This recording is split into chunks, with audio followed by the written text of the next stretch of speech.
الإسلام ديني ومحمدا رسول الله. Bismillahirrahmanirrahim. Assalamualaikum warahmatullahi wabarakatuh. Baik, kita akan teruskan kajian kita di malam hari ini, masih dalam pembahasan Al-Quran surah Al-Baqarah, surah kedua dalam urutan mushaf di ayat yang ke-8 sampai dengan ke-9. Untuk lebih memberikan fokus kepada kita semua di pertemuan malam hari ini, saya ingin memberikan sedikit pengingat bahwa di pembuka Al-Baqarah dari ayat 1 sampai dengan ayat ke-7 yang telah kita pelajari dan ke-8 sebagian besar yang telah kita uraikan di pertemuan lalu, garis besarnya memberikan gambaran kepada kita tentang golongan manusia yang terklasifikasikan dalam paparan ayat-ayat Al-Quran. Setidaknya secara umum terbagi kepada 3 golongan utama.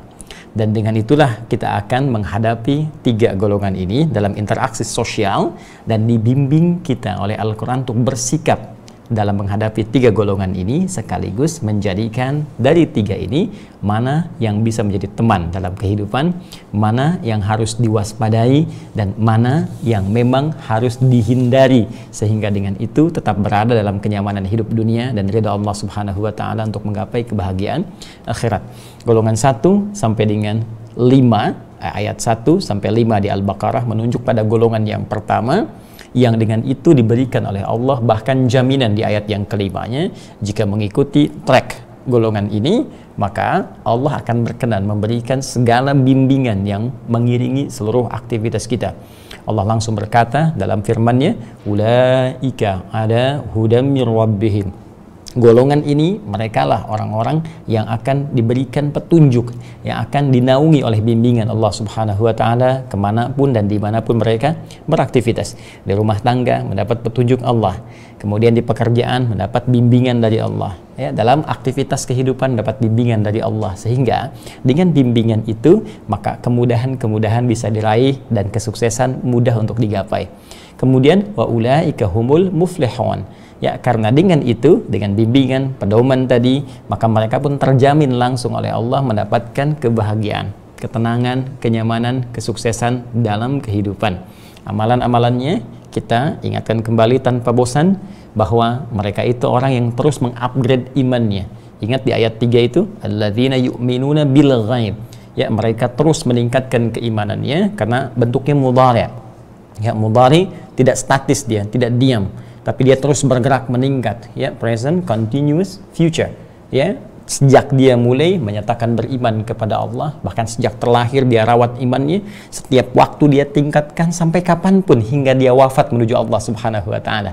Jadi orang ini jika ingin mendapatkan bimbingan dari Allah, kemudahan-kemudahan dalam hidup, penggapaian kesuksesan yang dengan sukses itu ada berkah di dalamnya, maka yang pertama bimbingan dari Al-Quran adalah proses untuk terus meningkatkan keimanan kepada Allah Subhanahu wa Ta'ala. Dengan cara apa? Meningkatkan iman selalu lewat amal.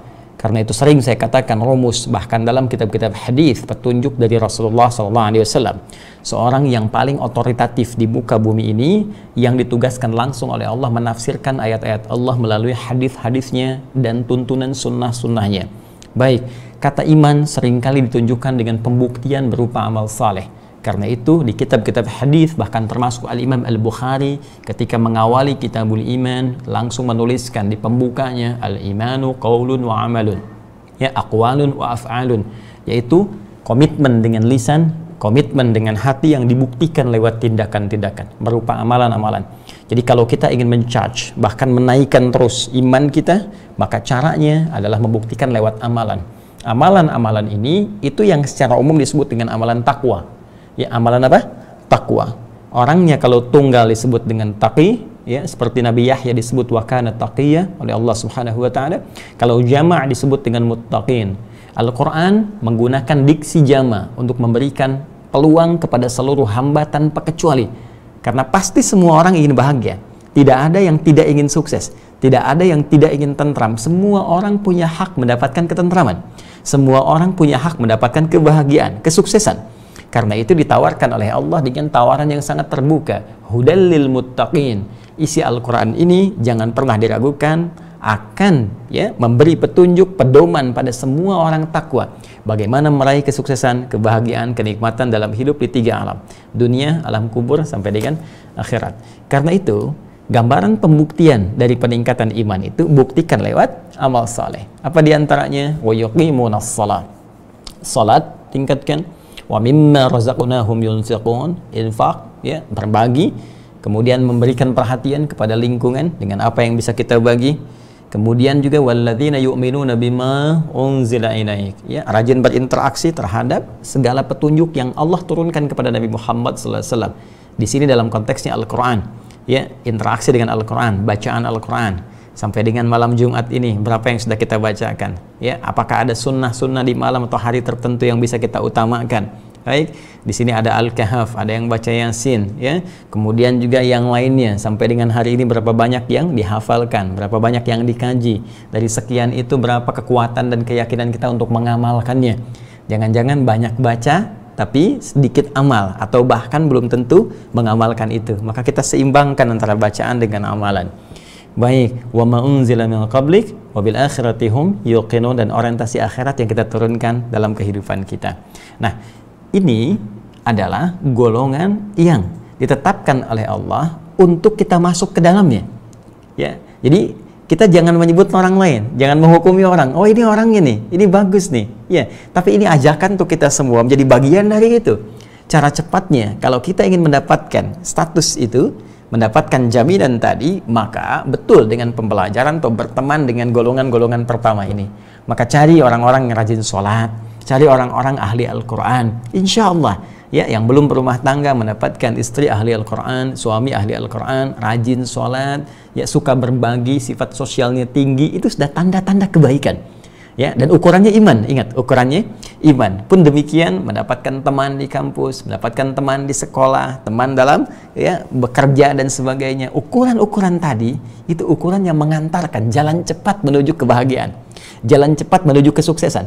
Anda di satu divisi sedang susah, tiba-tiba mendapatkan teman yang tadi ngajak sholat, rajin baca Al-Quran, rajin berbagi, Anda bisa cerita, minimal ketentraman itu ada, walaupun mungkin solusi belum seketika datang. Jadi itu manfaatnya. Ternyata berteman dengan orang-orang golongan pertama ini, itu diantara cara cepat dan singkat membangun kedekatan dengan Allah plus mengantarkan pada kemuliaan dan kebahagiaan. Itu poin pertama. Yang kedua, ada antitesisnya yang pernah saya sampaikan, paradoks dengan golongan pertama, yaitu golongan kedua. Golongan yang menutup diri, menutup hubungannya dengan Allah Subhanahu wa Ta'ala, sehingga seluruh bagian informatif dari tubuhnya tidak berfungsi dengan maksimal. Baik pendengarannya, baik penglihatannya, pun demikian dengan pencernaan akalnya. Bahkan yang paling berbahaya, khatamallahu ala qulubihim, hatinya, pikirannya seakan terkunci, gitu kan? Karena perilakunya. Wa ada sam'ihim, pendengarannya pun susah mendengar nilai-nilai kebaikan. Wa ada absarihim ghisyawah, bahkan pandangannya sulit menatap nilai-nilai kemuliaan. Walahum adzabun azim, sehingga harus diancam dengan siksa yang sangat dahsyat. Apa yang menyebabkan ini terkunci? Pernah kami terangkan di pertemuan yang lalu, silahkan digali lagi dan hati-hati. Kalau Al-Quran memberikan gambaran, bahkan penegasan, artinya itu pasti akan terjadi. Baik, penyebab telinga bisa tidak peka mendengar petunjuk-petunjuk Allah, pandangan bisa tidak peka melihat petunjuk-petunjuk Allah, pun demikian dengan pikiran, itu disebabkan karena beberapa faktor, utamanya ada harta, ada tahta, pun juga demikian dengan ilmu dan tambahan sedikit dari tenaga. Hati-hati, betapa banyak mencari harta, lupa dengan ibadah, lupa dengan persiapan pulang. Betapa banyak orang mencari tahta, kedudukan, lupa melakukan tindakan-tindakan yang dilarang oleh Allah. Pun demikian dengan pengetahuan, seperti pernah kita uraikan. Karena itu, bagi kita yang passionnya memilih di bidang harta, pengen jadi pengusaha, pengen jadi pebisnis, pedagang, kan, dan sebagainya, maka pelajari pedoman-pedoman di Al-Quran dan hadis terkait dengan manajemen harta. Keluarkan misalnya manajemen bisnis dalam Al-Quran dan hadis, keluarkan ayatnya, keluarkan hadisnya, kemudian tilawahi. Jangan jauh-jauh dulu. Dulu zaman Rasulullah SAW demikian, ngaji, jalan ngaji, tapi ayat-ayat spesifik sesuai dengan profesi itu yang diturunkan jadi sebuah kurikulum dalam kehidupan. Jadi passion, memilih apa yang akan kita kerjakan, itu disupport dengan akar spiritual yang kuat, sehingga dengan itu pendampingan Allah terhadap aktivitas kita itu selalu abadi, mengiringi setiap titian aktivitas kita. Ya, karena itu cara paling cepat seperti yang pernah saya sampaikan, keluarkan ayat-ayatnya. Bahkan memulai dengan tilawah itu. Ya, kita mengkaji sebelum mengeksekusi. Adaptasi dulu dengan ayat-ayatnya, adaptasi dengan pengetahuan hadisnya, pelajari tantangan-tantangannya. Kalau saya buka usaha begini, ya tantangannya seperti apa, gambarannya bagaimana, solusinya seperti apa, jalannya seperti apa. Setelah dipelajari, lalu kemudian mulai bertawakal kepada Allah, berdoa, minta diberi kemudahan, ikhtiar dengan cara yang benar, lalu tunggu hasilnya. Fa idza faraghta fansab wa ila rabbika farghab, berharap akan kemuliaan yang Allah telah janjikan. Bahasanya janjikan, kan? Dan pasti diarahkan. Pun demikian yang passionnya misalnya di tahta, ya, ingin mencari kedudukan di jabatan, bagaimana caranya yang benar, yang tidak menyimpang, tidak keliru, diikuti jalannya, petunjuknya ada. Pun demikian lengkap sekali. Di kedokteran ada, di pendidikan ada, kan? Hampir semua passion yang didapatkan dalam kehidupan di muka bumi ini petunjuknya ada. Pedomannya lengkap. Karena itu saya sering katakan, miniatur kehidupan di masa Rasulullah SAW yang diwariskan pada generasi setelahnya bukan sekedar menampilkan kepada kita pedoman yang terstruktur dan lengkap, tapi pembuktian dari setiap profesi yang pernah mereka jalani. Lihat, sahabat-sahabat Nabi yang diwariskan kemudian pengetahuan yang didapatkan dari Nabi kepada generasi setelahnya, para tabi'in, melahirkan siapa saja. Ya, bukan sekedar ulama-ulama hebat dalam pendidikan syariah.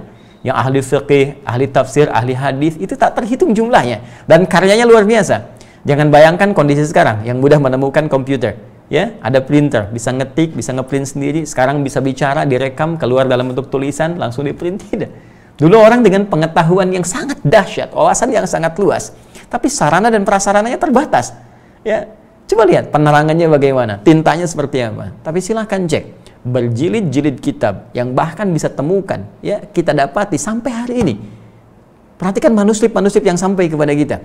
Bagaimana tinta-tinta itu digunakan dengan sangat luar biasa. Ya, bagaimana dengan keterbatasan cahaya bisa menulis berjilid-jilid kitab. Satu kitabnya itu bisa ukuran cukup besar. Ini saja yang Ibnu Katsir rahimahullah, ya, yang ukuran seperti ini ada lebih besar lagi. Ada yang segini, ada yang segini. Ya, berapa halaman dibuat, berapa jilid, itu baru satu karya. Ada yang nulis 600 kitab, satu kitab, satu judul yaitu 600 karya, satu karyanya bisa puluhan, ya, bahkan belasan jilid gitu. Itu sangat luar biasa. Ya, ada yang pengusaha, asetnya sampai sekarang masih ada. Ya, ada yang aktif di bidang jabatan misalnya di birokrasi ada, sampai dikenang sampai dengan sekarang, sukses kepemimpinannya. Ya, ada juga kemudian ya di bidang-bidang yang lain teman-teman sekalian. Ya, ada di usaha, di bisnis, asetnya ada, di bidang birokrasi, di militer, lengkap semuanya. 12.000 sahabat Nabi, 38-nya panglima, pengusahanya ada, birokrasinya ada, ya, dan seterusnya. Ya, pun demikian dengan pengajar, tipikal kita dalam usaha yang di kebun ada, yang bertani ada gitu. Jadi semuanya ada. Tinggal kita keluarkan passion apa yang bisa kita lalui dengan petunjuk-petunjuk itu. Tapi ingat, tantangannya pun mesti kita kenali, dan ini pun dikedepankan dalam menu kehidupan Nabi Shallallahu Alaihi Wasallam. Begini loh kisah orang-orang yang tadinya rajin tahajud, rajin puasa. Begitu dapat proyek lupa dengan tahajud, lupa dengan puasa, lama-lama lupa dengan sholat sunnah, lupa dengan sholat fardu, lupa bayar zakat. Itu pun terjadi. Ya, dan itu bisa nyata gitu. Silahkan cek. Ya, tidak sedikit kan orang-orang yang bermohon dengan tahajudnya banyak, terus rajin sedekah, rajin puasa, begitu diberikan oleh Allah satu proyek saja lupa dengan itu semua. Ya. Karena itu, kadang dalam satu sisi tertentu, Allah itu langsung melatih kita sampai ke titik maksimal.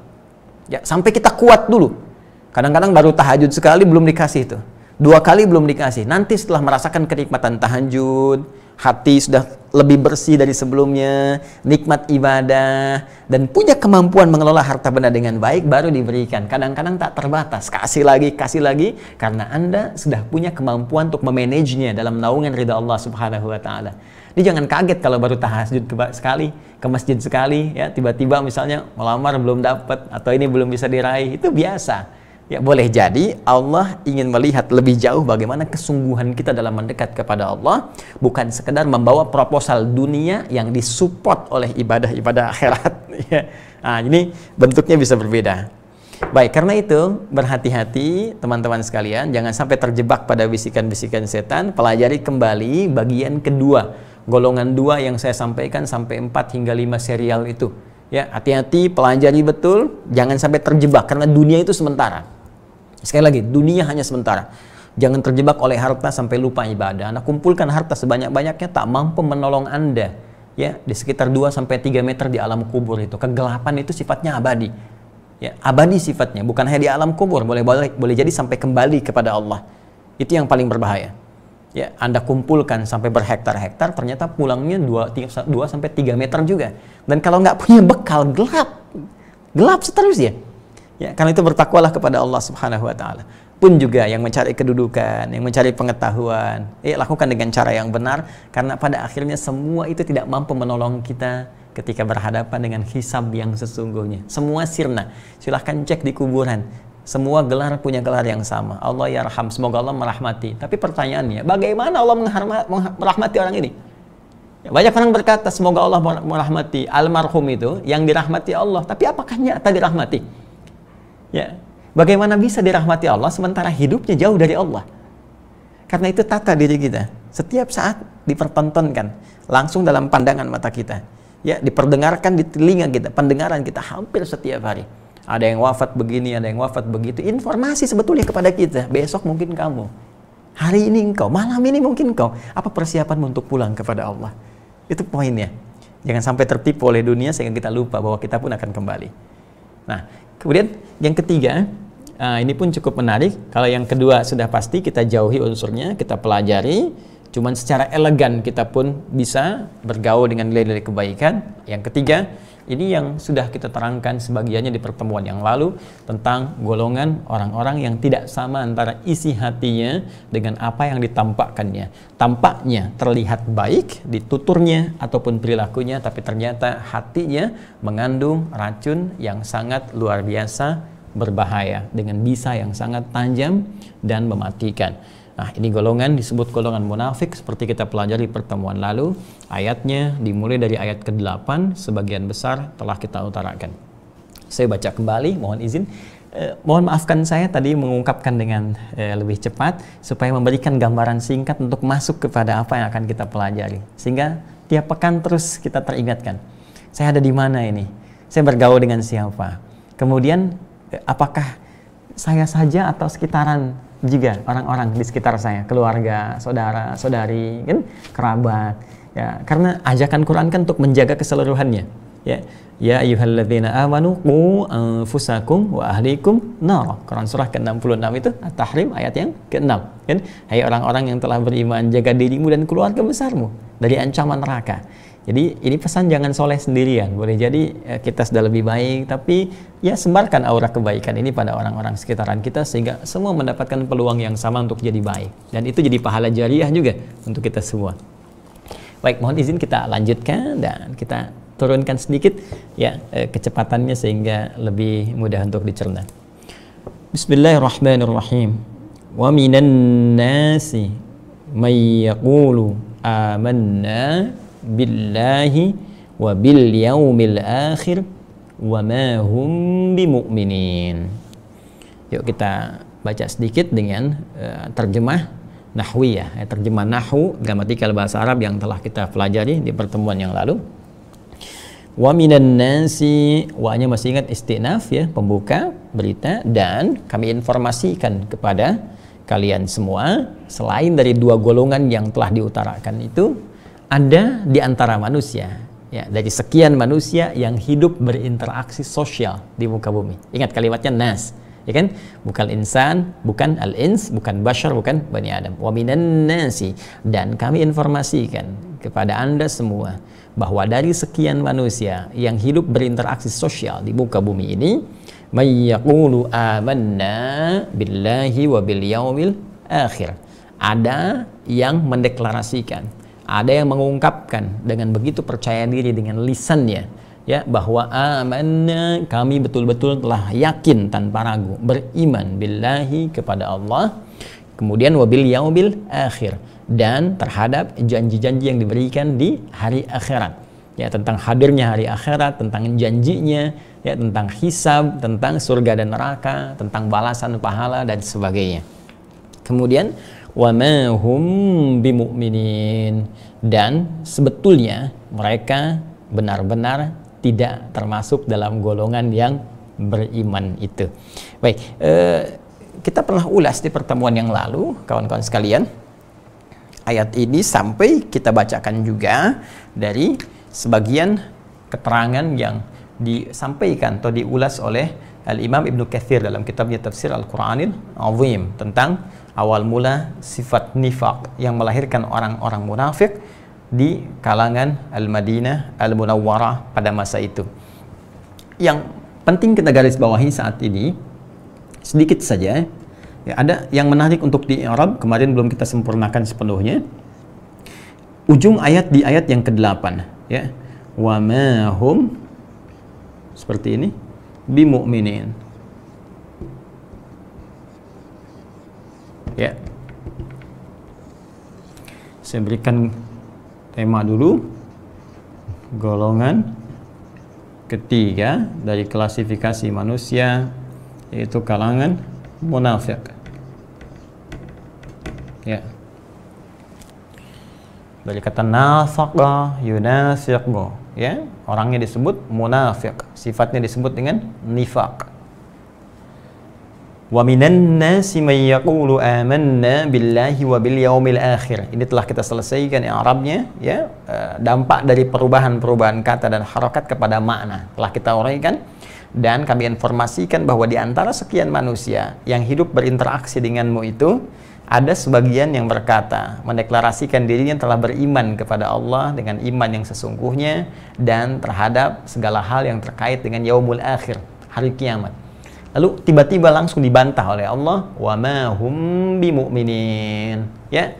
Kalau waw yang pertama, waw dibalas dengan waw tuh, ya. Waw pertama istinaf, pembuka, menyampaikan informasi, yang ini hal. Ya. Hal. Menerangkan keadaan, ya. Kaifa haluk? Bagaimana keadaanmu? Ya. Nah, jadi dalam bahasa Arab hal itu keadaan, ya. Kaifa haluk ya akhi? Bagaimana kondisimu, keadaanmu hari ini, saudaraku? Dan kaifa haluk ya ukhti? Kalau orang Arab biasanya suka menyingkat begini. Kalau untuk ke perempuan, kaifa haluki. Kalau laki-laki kaifa haluka. Tapi karena ujungnya dibaca mati, kaifa haluk, maka untuk perempuan biasanya pakai i di lamnya. Kaifa halik ya ukhti. Halik ya, kaifa halak ya akhi.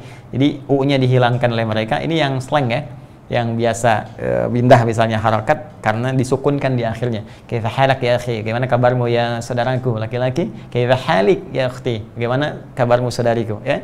Tapi kalau fasihnya gunakan dhamma, kaifa haluk, kaifa haluka, kaifa haluki. Tapi poinnya hal itu menunjuk pada keadaan. Ya. Nih.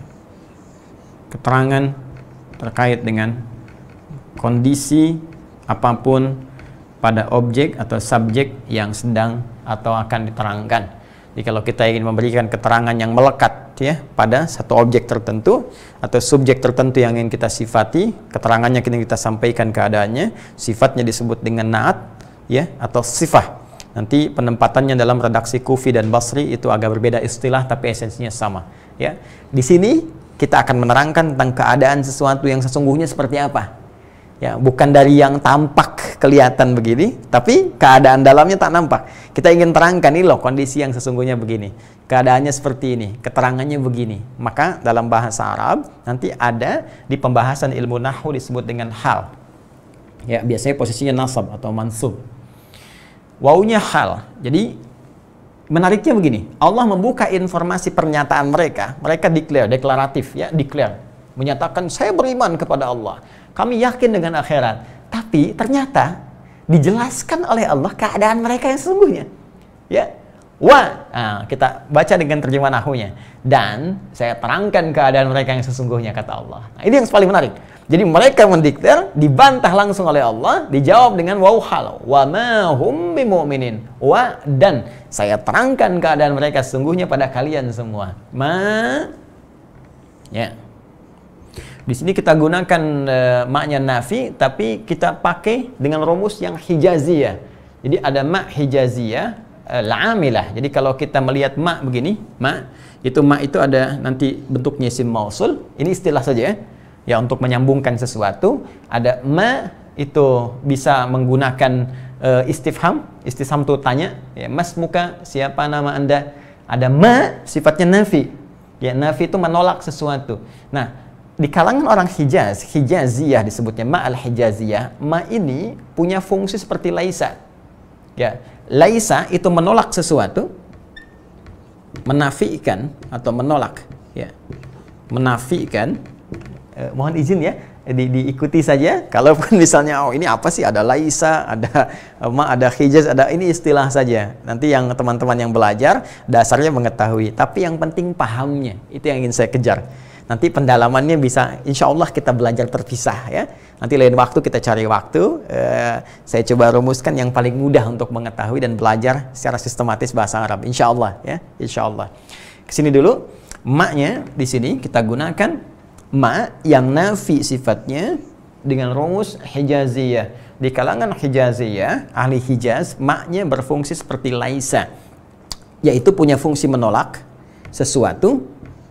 Tapi juga nanti di i'rab pada perubahan kata dia punya rumus merafa'kan khabar, ya, menasabkan, kemudian merafa'kan isim, menasabkan khabar, ya, merafa'kan isim, rafa'. Kita lihat baik-baik harakatnya nanti dengan dhammah, ya, dengan dhammah, kemudian nasab dengan fathah. Isim, jadi setelah ini ada isim, ikuti saja dulu. Kemudian ada khabar, ya. Ini menunjuk kepada objek yang dibicarakan. Ini menunjuk pada keterangan yang disampaikan, informasi. Khabar terus dan diserap jadi bahasa Indonesia, jadi kabar. Ya, kabar pagi, kabar siang, kabar sore, kabar malam, apa kabar? Pagi, siang, sore, malam. Ya, itu dari bahasa Arab, khabar. Ya, kabar, keterangan, berita. Nah, jadi nanti ma ini ya akan menerangkan keadaan tentang isim sekaligus khabar, beritanya bagaimana. Tapi sifatnya menolak, menafikan. Nah, ma al-Hijaziyah ya tarfa'ul isma wa tansibul khabar mithli amal laisa, seperti amalan laisa. Jadi saya ingin tekankan bahwa kalau ada ma di sini yang fungsinya nafi berarti menolak sesuatu. Jelas? Siapa yang ditolak ini? Hum. Ya. Dhamirun munfasilun mabniun 'ala sukuni fi mahalli rafa'. Ya, ism ma. Dhamir munfasil yang terpisah. Saya ingatkan di pertemuan lalu kalau ada kata ganti, dhamir itu kata ganti. Ya, hum, huwa, huma, hum, huwa dia, huma berdua, hum mereka, bentuk jamak. Ya, kalau saya ana, kalau kita nahnu, ya kan? Terus anta kamu laki-laki, anti kamu perempuan, ya. Hiya dia perempuan, hunna mereka perempuan, huwa huma hum, hiya huma hunna, anta antuma antum, anti antuma antunna, ana nahnu, hum menunjuk pada mereka. Fokus ini. Perhatikan rumusnya. Setelah ma ada isim menunjuk pada objek. Siapa yang kemudian ditunjuk setelah ma ini menjadi isim atau objeknya? Langsung masukkan ke ayatnya. Setelah ma, hum. Ya, ditolak. Siapa yang ditolak ini? Hum, mereka. Siapa mereka ini? Kembali ke awal ayat tadi. Ini kata ganti. Wa minan nasi. Dan dari sekian manusia itu, may yaqulu, ada yang berkata. Tuh, orang-orang itu yang berkata.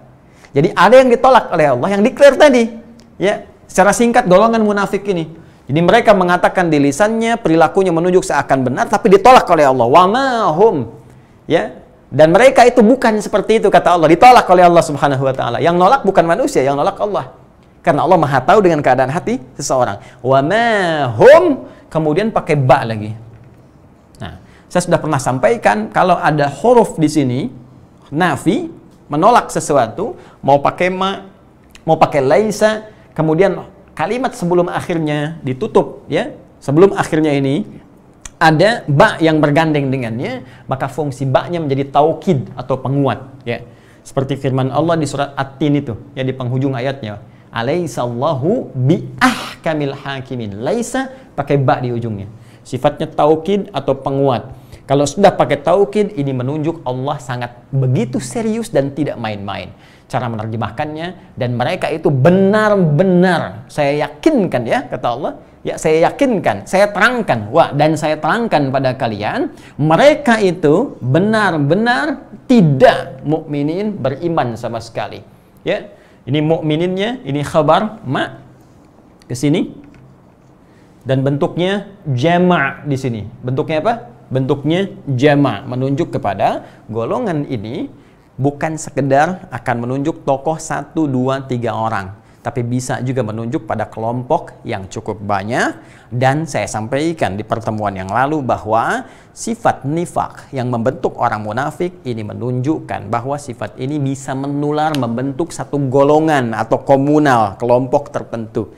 Bukankah sebab munculnya munafik ya dengan sifat nifaknya di Al-Madinah Al-Munawwarah karena ketokohan salah seorang Abdullah bin Ubay bin Salul dulu itu ya, yang mereka orang-orang Aus dan Khazraj, dua suku yang kuat di Madinah yang sudah siap kemudian membentuk satu sistem komunal, sistem sosial yang kuat, membentuk satu komunitas yang baik ya, tapi sangat disayangkan ya dipelihara kemudian oleh orang-orang Yahudi pada masa itu supaya bertikai. Ya tidak pernah akur selama 600 tahun. Tapi mereka sepakat bahwa ada satu yang disosok, yang digadang-gadang oleh mereka, diproyeksikan menjadi pemimpin, yaitu Abdullah bin Ubay bin Salul. Tapi ternyata rencana tidak sesuai dengan harapan. Dengan tibanya sosok yang lebih baik, Nabi Muhammad SAW, yang dengan tulus ikhlas memberikan perhatian, merubah suasana Yathrib yang kotor jadi Madinah yang penuh dengan cahaya, semua meningkat, resesi selesai, kemudian perselisihan pun selesai, tuntas semuanya, jadi baik keseluruhannya. Sehingga orang-orang condong kemudian untuk mendapat dan mendengar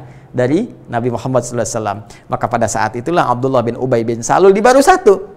Ya, seperti saya sampaikan pertemuan lalu, dia berpikir, kalau saya ingin tetap jadi raja, saya ingin tetap dapat kedudukan, maka saya harus mendapatkan simpati dari pengikut Muhammad SAW. Maka caranya bagaimana? Menampakkan keislamannya, tapi hatinya memendam kebencian yang sangat kuat. Maka masuklah Islam dengan berkamuflase, diikuti kelompoknya, ditularkan virusnya kepada mereka, dan inilah awal kemunafikan muncul di Al-Madinah Al-Munawwarah yang kemudian menjadi sistemik karena mengelompok dan melahirkan komunal-komunal tertentu. Nah, ini pelengkap di pertemuan yang lalu. Kita akan teruskan bagaimana sifat-sifat mereka, bagaimana ciri-cirinya supaya kita bisa secara elegan bergaul tapi waspada dan bisa menghindari tipu daya sifat-sifat semacam ini. Kita akan lanjutkan setelah menunaikan sholat Isya berjamaah. Ya, bersambung setelah menunaikan sholat Isya berjamaah. Baik, kita coba lanjutkan kembali pembahasan kita seputar golongan ketiga, termasuk klasifikasi manusia yang diinformasikan langsung oleh Allah Sang Pencipta lewat keterangan Al-Quran Al-Karim di surah Al-Baqarah, surah yang kedua di ayat yang ke-8, dimulai dari ayat yang ke-8. Mohon izin kami bacakan kembali. A'udzubillahi minasyaitonirrajim. Wa minan nasi may yaqulu amanna billahi wa bil yawmil akhir wa ma hum bimu'minin. Dan kami informasikan, kata Allah, dari sekian manusia yang hidup berinteraksi secara sosial denganmu, akan kau dapati orang-orang yang mendeklarasikan dirinya beriman kepada Allah dan hari akhir. Namun ketahuilah, sesungguhnya mereka benar-benar tidak beriman. Ada yang menarik seperti diuraikan sebelum Isya tadi, bahwa ketika orang-orang mendeklar dirinya, manusia mengatakan kami beriman, ternyata yang membantah keimanan itu bukan Rasulullah SAW, tetapi langsung Allah yang memberikan informasi. Dan ini karakteristik dalam Al-Quran terkait keimanan, kekufuran, itu informasinya secara prerogatif langsung turun dari Allah.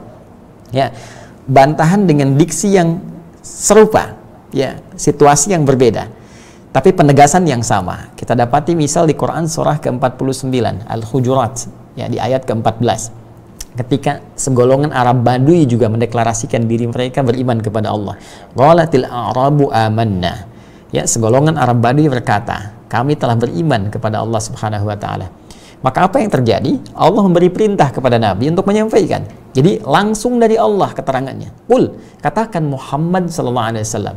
Ini kata kul, ya, ini menunjukkan bahwa informasi ini bukan bersumber dari Nabi, tapi ada perintah yang meminta Nabi menyampaikan. Itulah diantara hikmah, ya, diantara pembuktian tentang kebenaran risalah Nabi Muhammad SAW dan otentisitas Al-Quran, kebenaran mutlak Al-Quran.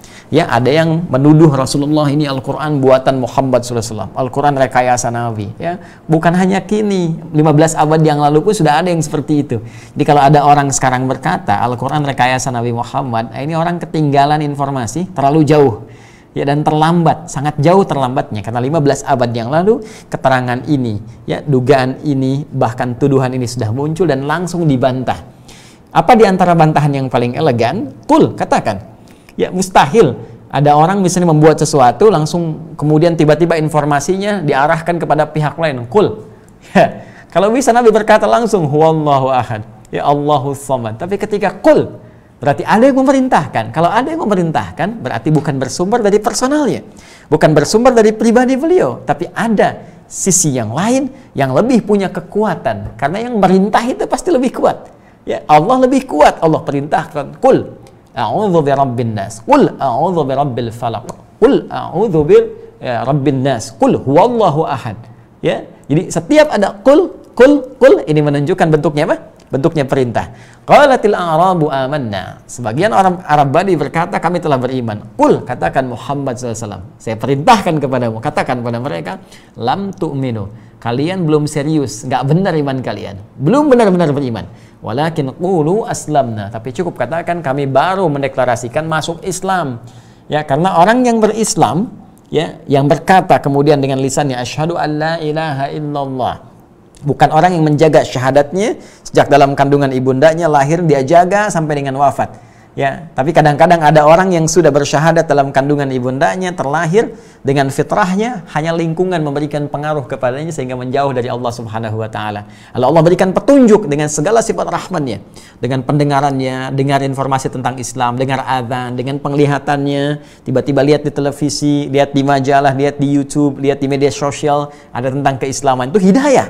Ya, ada petunjuk kepada akalnya, sedang diskusi menemukan ini, didiskusikan, itu dari Allah petunjuk. Diberikan untuk kembali. Ketika dia kembali mendapatkan itu semua, ada kesadaran dengan benar, diucapkan di lisannya asyhadu an la ilaha illallah wa asyhadu anna Muhammadar Rasulullah SAW. Itu kalimat di lisan menjadi kunci pembuka babul Islam, pintu keislaman, masuk Islam. Hanya apakah kalimat ini, kalimat iman ini sampai ke hati atau tidak? Nah, ini bergantung pada suasana hatinya. Motif apa yang mendorong ia mengucapkan syahadat itu? Bagi kalangan orang munafik, orang-orang tertentu, karena ada penyakit di hatinya, kalimat ini nggak nyampe ke hati. Ya, kalimat ini cuma di lisannya. Karena itu teruskan ayatnya di Quran surah 49 tadi, ayat ke-14, walakin qulu aslamna walamma yadkhulul imanu fi qulubikum. Ya, katakan saya secara formal baru masuk Islam. Tapi formalitas. Karena kenapa? Kalimat iman yang diucapkan di lisan itu tidak ditembuskan kepada hati, ke jiwa, ke sini. Ya, kenapa? Karena semua yang tembus kepada hati, ke jiwa, nanti akan diberikan instruksi dari hati itu dengan petunjuk imannya kepada seluruh anggota tubuh yang membentuk perilaku. Nanti akan nampak. Jadi orang beriman itu akan terlihat dari perilakunya, teman-teman sekalian. Karena itu kalimat iman di Al-Quran itu seringkali disandingkan dengan perilaku. Ya, perilaku yang baik, perilaku itu bahasa Arabnya amal. Ya, kebaikan yang bersumber dari nilai iman, ya, yang diberi petunjuk oleh Allah disebut saleh namanya. Karena itu ada istilah amal saleh. Ya. Tapi kalau perilaku ini didorong oleh nilai-nilai keburukan dari nafsu, maka keluar yang salah. Maka ada istilah amal salah, sumbernya nafsu. Salah itu sayyi, ya, jamaknya sayyiat. Kalau berbentuk perbuatan disebut su, sumbernya nafsu. Buka Quran surah ke-12 Yusuf, ayat ke-53. Ya, wa ma ubarri'u nafsi innan nafsa la'ammaratum bisu. Ya, kita tidak bisa mendeklar kita orang suci karena ada potensi nafsu, dan nafsu cenderung memerintahkan kepada su, perbuatan yang buruk. Sifatnya sayyi, jamaknya sayyiat, ya, perbuatan yang disebut dengan su, ya, nilai keburukan. Baik, kembali kepada yang tadi. Maka iman ketika masuk kepada hati, ke jiwa, nanti akan dibimbing. Ya, dengan jiwa takwanya, mendorong nilai-nilai keimanan itu ditembuskan. Ya, seakan-akan merambat gelombang-gelombang iman itu, merambat ke mata, merambat ke telinga, merambat ke tangan, sampai ke ujung kaki. Dan dibimbinglah semua anggota tubuh ini untuk berperilaku. Karena itu seringkali di dalam Al-Quran, kata-kata iman disandingkan dengan perbuatan-perbuatan yang baik. Perbuatan tadi amal, baik, saleh, jamaknya salihat. Quran surah 103, wal 'asr innal insana lafi khusr illa alladzina amanu wa 'amilus shalihat. Nah, kalau sudah beramal soleh, maka petunjuk-petunjuk itu akan dibawa kepada aktivitas seluruh anggota tubuh. Karena itu silahkan cek. Ya, ini banyak diinformasikan di Al-Quran. Sebelum menyampaikan fungsi anggota tubuh itu dibuka dengan kalimat iman, dan selalu fungsinya diarahkan pada kebaikan, menolak keburukan, amar ma'ruf nahi mungkar. Ya, seperti saya sampaikan, mata misalnya, ya kan? Kita pernah sampaikan di surah ke-24 An-Nur itu, ayat 30 untuk laki-laki, 31 untuk perempuan. Qul lil mu'minin, katakan bagi para pemilik iman, jika imannya sampai ke dalam jiwanya, yaghuddu min absarihim, iman itu akan menembuskan cahaya, gelombang-gelombang iman kepada matanya untuk menjauhkan dari hal-hal yang tidak bermanfaat. Jadi yang dilihat yang baik saja. Jadi kelihatan orang beriman itu mustahil menatap yang jelek. Ya, pornografi, porno aksi, proyek-proyek yang tidak benar, itu mustahil. Jadi bagaimana bisa korupsi? Ngelihat yang nggak benar aja nggak akan dilihat. Proyek yang nggak benar itu tersingkir dari pandangannya. Yaghuddu, dia palingkan, berpaling itu. Jadi nggak mau. Ya, saya nggak mau main beginian ah. Ya, nggak biasa, saya hatinya menolak, ya kan? Ya, sama persis perempuan juga begitu. Wa qul lil mu'minati yaghdudna min absarihinna, katakan pada perempuan-perempuan pemilik iman yang imannya benar, terpancar dari gelombang hatinya, dari jiwanya, memancar kepada pandangannya, akan membimbing dia untuk memalingkan dari yang tidak benar. Jadi mustahil menatap misalnya yang diharamkan, ya, menatap gambar-gambar yang buruk, tayangan-tayangan yang jelek, ya. Apalagi menatap segala hal yang diharamkan sampai jadi perbuatan, itu mustahil. Jadi kalau saya punya keyakinan cukup manusia itu beriman, masuk Islam dengan benar, pasti aman kehidupan dunia. Dengan benar. Ya kan? Nah sekarang kalau ada orang nggak tembus nih ke dalam jiwanya, ini yang jadi bahaya. Karena ada penyakit di hatinya. Nggak tembuslah kemudian kepada jiwanya. Persis begini. Ini ada misalnya tumbler begini. Ini kan isinya kosong teman-teman sekalian. Ya, kosong nih. Ini bisa diisi apa saja. Ya, setelah masuk ke sini kan mau dikeluarkan gampang, mau lewat sini, mau lewat sini, mau lewat sini, kan? Saya masukkan air misalnya, saya minum, kan bisa saja minum dari sini, dari sini, dari sini, bismillah kita minum. Atau kita berikan misalnya bagian tertentu untuk memudahkan. Tapi kalau tertutup begini, nih, mau kita isi apa saja susah, nggak tembus. Ya. Nanti macam-macam nih tertutupnya. Ada yang tertutup misalnya, ya masih halus, masih bisa ditembus. Semacam tutup dengan tisu. Dengan kertas agak mulai keras. Dengan triplek makin susah. Dengan yang seperti ini susah dimasukkan. Yang paling berat itu kalau sudah khatam Allah. Tertutup kemudian dengan kuat sekali. Ya dengan besi, dengan baja. Sehingga jangankan masuk. Baru masuk udah mental. Nah ya, nah nanti ada golongan tertentu yang punya penyakit di hatinya. Sehingga nggak tembus cahaya-cahaya itu. Sehingga cuma di lisan saja.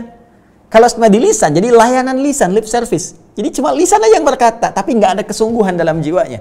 Keseriusan itu kan kalau sudah masuk ke hati. Ya kan? Dari mata turun ke hati, jadi serius kan? Jadi lamaran, jadi pernikahan, jadi macam-macam. Dalam konteks misalnya, munakahat, kan? Ya kan? Semua yang dari hati itu pasti sungguh-sungguh. Pekerjaan bersumber dari hati pasti serius. Seorang ibu merawat anak dari hati pasti cinta. Suami istri ya dari hati pasti ada sayang, ada rahmat, ada mawaddah, kan? Semua yang dari hati itu pasti kesungguhan. Karena itu iman itu dimintakan dari hati. Ya bukan dari lisan, karena lisan semua bisa berkata, apapun bisa dikatakan oleh lisan. Karena lidah tak bertulang, nggak ada kontrolnya. Hati tidak. Ya karena itu ketika dari hati ini masuk kepada lisan, maka panggilannya iman lagi. Ya ayyuhalladzina amanu, Quran surah ke-49 ayat 11 sampai 12-nya. Ya ayyuhalladzina amanu, hai orang-orang merasa punya iman, la yaskhar qaumin qaum, jangan saling mencela. Ya ayyuhalladzina amanu, hai orang-orang beriman, la yaghtab ba'dukum ba'dha. Orang beriman lisannya tidak digunakan pada yang kotor, tidak mencela, tidak bikin ghibah, tidak bikin hoax, ya tidak jadi buzzer dan sebagainya. Ini penyakit gitu. Ya, mohon izin ya. Ya, ini kita coba obati gitu kan. Jadi lebih baik untuk mengecek ada iman enggak? Ya, ada iman, alhamdulillah. Jadi kalau ada iman tuh gini, kalau imannya masih ada, itu akan dibimbing. Oh kemarin ada yang salah, perbaiki. Tetes iman tuh bagus, ada cahaya. Ya, nanti diberi petunjuk oleh Allah. Kalau Anda mau ambil, Quran surah 29, ayat yang terakhirnya, teman-teman sekalian, walladzina jahadu fina lanahdiyannahum subulana. Orang-orang yang serius ingin mengambil petunjuk kami. Ambil petunjuknya. Kadang-kadang kok bisa Anda nonton ceramah saya sekarang? Ya. Padahal ada yang nugaskan misalnya jadi buzzer kamu nih untuk Adi Hidayat. Tapi tiba-tiba nontonnya saya bukan yang lain. Dan Anda mendengar kalimat ini. Begitu ada getaran pada jiwa, saya salah nih. Anda sambut itu, Anda berpeluang mendapatkan hidayah. Ya, jadi Allah tuh ngasih cara yang sangat indah. Kok tiba-tiba tugasnya di sini, di pengajian. Kan jarang-jarang gitu kan.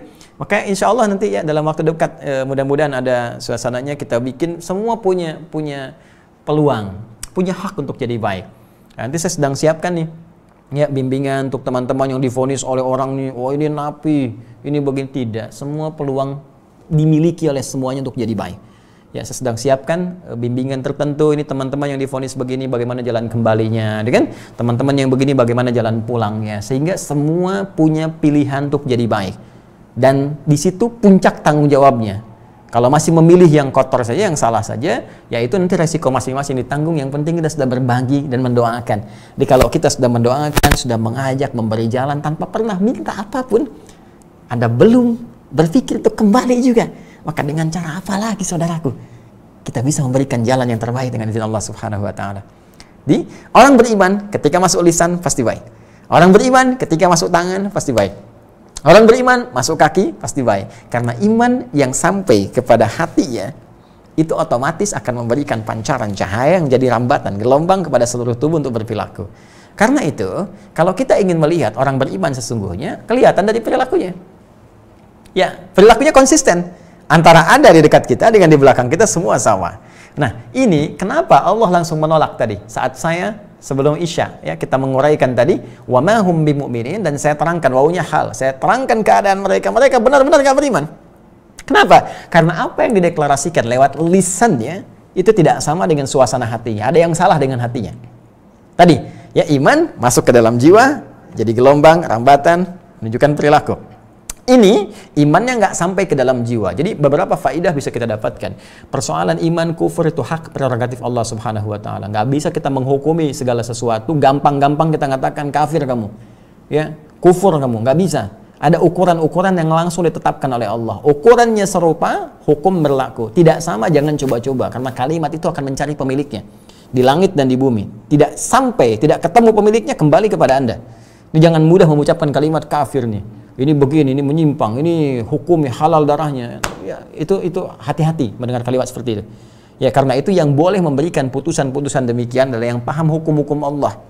Ya, ada kalangan ulama-ulama yang khawas di sini, yang sangat mengetahui hukum-hukum Allah. Ini kategorinya. Jika berkata begini, jika melakukan tindakan ini, ya kemudian diklarifikasi, dicek buktinya apa, ketahuan gini baru hukum berlaku, atau dia deklarasi sendiri. Ya, dan sebagainya. Jadi kalimat-kalimat ini penting untuk diketahui sebagai informasi, ya, nanti dari informasi ditransfer lagi jadi pengetahuan, dari pengetahuan jadi sikap dalam bimbingan kehidupan. Itu poinnya. Yang ini kita tarik garisnya ke sini adalah keterangan Allah Subhanahu wa Ta'ala yang menolak klaim orang-orang tertentu dengan mengatakan mereka beriman. Jadi di sini yang ditolak dua, teman-teman sekalian. Ya, yang ditolak dua. Ini kan ada penolakan, nafi. Jadi yang pertama adalah menolak pernyataan mereka sebagai insan beriman. Ya. Ini ada bentuknya pernyataan yang ditolak. Nah, jadi keyakinannya, imannya justru dipertanyakan oleh Al-Quran. Kau benar-benar beriman? Kok perilakunya begini gitu? Orang beriman gak begini. Ya, karena itu yang kedua, setelah pernyataannya, keimanannya dipertanyakan, perilakunya pun ya ditolak oleh Allah, perilakunya, aktivitasnya. Orang beriman gak begini. Orang beriman gak bicara A di depanmu, di belakang jadi B. Ya, nampak baik padahal di hatinya ada keburukan. Gak begini kata Allah. Orang beriman gak seperti itu. Karena itu kalau kita menemukan ciri-ciri yang seperti ini, maka ini diantara tanda-tandanya. Ya, persis seperti kita dapati dalam pertemuan yang lalu ketika kami terangkan tentang Abdullah bin Ubay bin Salul. Terlihat seperti baik, pengen support Nabi SAW, menampakkan diri masuk Islam, tapi ternyata tujuannya berbeda. Di hatinya ada proyeksi-proyeksi lain, harapan-harapan dan penguatan-penguatan, bahkan menularkan keadaan itu kepada orang lain, sehingga membentuk komunitas yang dengan komunitas itu berharap bahkan melakukan tindakan buruk kepada Nabi SAW dalam kondisi tertentu. Artinya, ini ada unsur yang tidak sama, tidak selaras, tidak serupa. Ada tercium, ya, aroma-aroma penipuan, tercium aroma-aroma pengelabuan, ya, pengelabuan terhadap sesuatu, ya, yang berbentuk semacam triki ke depan, menampilkan terlihat seperti baik, tapi di belakang ada motif yang tidak baik. Itu dalam bahasa Arab disebut khuda'ah namanya. Khuda'atun. Ya. Khuda'a. Infinitifnya terambil dari kata kerja khada'a. Ya. Kemudian kalau kita ingin teruskan dalam bentuk progresif, fi'il mudhari yang membangun unsur atau makna-makna present, continuous, future, menunjukkan itu terus bergerak, tidak berhenti di satu masa, ya, tapi terus bersambung seakan-akan saling mewasiatkan gitu kan, ya, menularkan di beberapa generasi. Ya, virus itu berhenti, 1-2 tahap berhenti, ganti datang yang lain. Tapi ini tidak, setiap zaman terus, makanya ini paling bahaya ini, virus yang sangat berbahaya, hipokrit, gitu kan, munafik itu sangat berbahaya karena mewariskan setiap zaman dengan tingkat bahaya yang sangat luar biasa. Khada'a, bentuk progresifnya yakhda'u. Ya, gini. Jelas, menipu, mengelabui, melakukan tindakan seakan bagus di depan tapi di belakang buruk. Ini khada'a. Ya, kata kerjanya khada'a, yakhda'u. Mencoba untuk menipu, mengelabui, menampilkan seakan bagus padahal di belakang itu jelek. Maka tambahkan alif nih setelah huruf pertamanya. Dari kata khada'a menjadi khada'a. Ini. Seperti ini. Khada'a, mencoba untuk menipu. Mau coba tipu ya? Engkau mau mencoba mengelabui ya? Oke? Fi'il mudhari'nya yukhadi'u.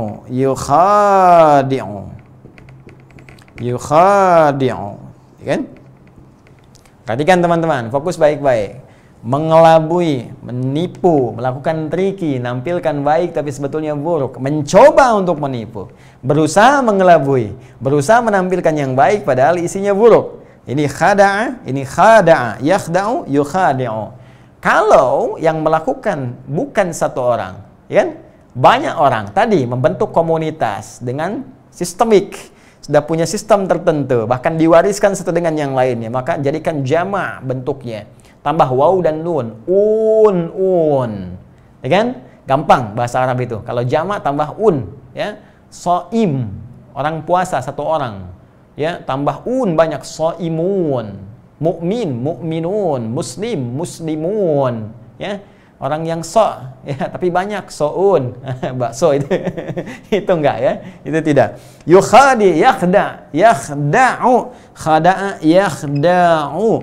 Banyak kan, yakhda'un, tambah Nah, tambahkan, maka ain ini huruf bersambung, maka bisa kita jadikan begini, yakhda'un. Nah, yukhadi'u, banyak kan, yukhadi'un, tambahkan di ujungnya, waw dan nun, ya kan? Wawnya menunjuk kepada fa'ilnya, jama, nunnya bithubutin nun, ya, menunjuk kepada af'alil khamsah atau amthilatul khamsah. 5 fi'il kata kerja dalam bahasa Arab yang tandanya tetap nun, ya. Kemudian kita tuliskan begini karena ain huruf bersambung, yukhadi'un. Tadi tipikal orang munafik, ya kan? Mencoba untuk mengelabui, menampakkan yang baik-baik tapi hatinya tidak baik. Ada trikinya tapi dalam konteks yang negatifnya, sehingga seakan-akan terlihat baik tapi membahayakan. Itu dalam bahasa Arab disebut apa? Khuda'ah, ya kan?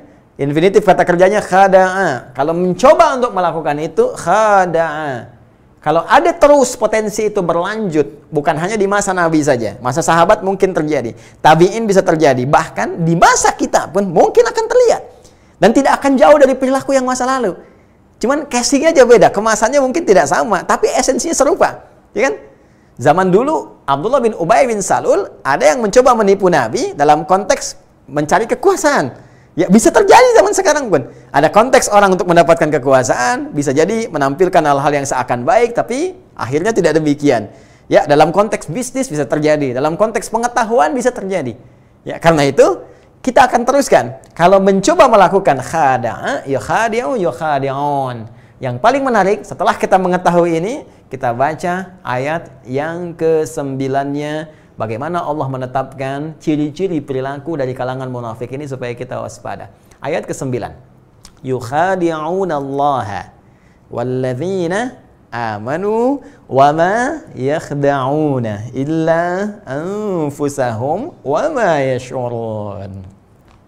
Lihat, dua-duanya ada kan? Ya, dua-duanya ada kan? Pertama, yukhadi'unallaha walladzina amanu. Maka cara menerjemahkannya, mereka mencoba. Karena Allah mustahil tertipu. Nggak ada yang bisa nipu Allah. Coba-coba nipu Allah ya. Nah, gitu bahasanya. Ya, yukhadi'unallaha, mencoba menipu Allah. Walladzina amanu, dan orang beriman. Nanti kita akan lihat. Ya. Wa ma yakhda'una, dan tidaklah mereka menipu ya illa anfusahum, kecuali diri mereka sendiri. Jadi yang beneran ketipu diri mereka sendiri. Jadi orang munafik itu cuma nipu diri. Allahu Akbar. Oke, jauhilah sifat nifak itu. Jangan jadi orang munafik karena capek. Ya, karena mustahil menipu orang beriman. Apalagi mau menipu Allah, mustahil. Kalau bahasa kitanya, mau nipu Allah ya? Nggak akan bisa. Makanya kita terjemahkan, mereka mencoba menipu Allah dan orang beriman. Dan tidaklah mereka menipu, kecuali diri mereka sendiri. Jadi mereka aja yang tertipu. Wa ma yash'urun, cuman nggak sadar aja. Wa ma yash'urun, dan mereka tidak menyadarinya. Yuk kita yang Arab dulu ya, supaya kita melihat bagaimana perubahan katanya, supaya kita belajar Al-Quran dengan lebih nyaman ya, asik gitu, menyenangkan. Jadi kita tidak ambil maknanya begini secara umum, tidak. Kita kaji sampai keindahan bahasanya, lafadznya bagaimana.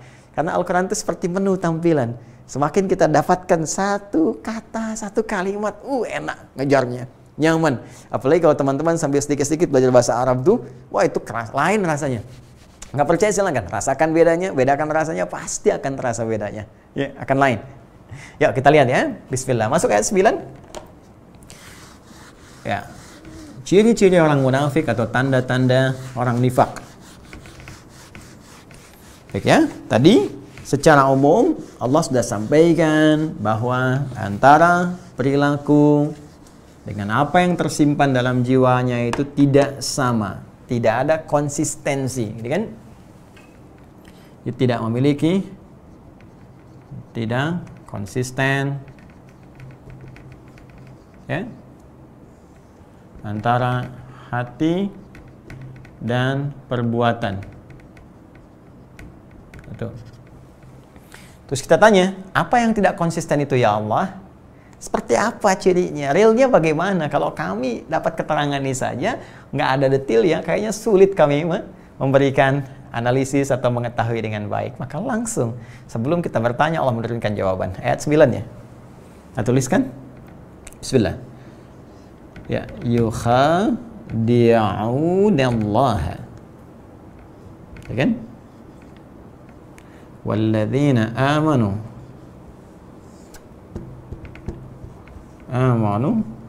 kan?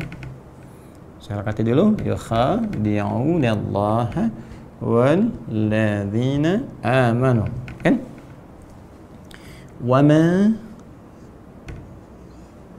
yakhda'una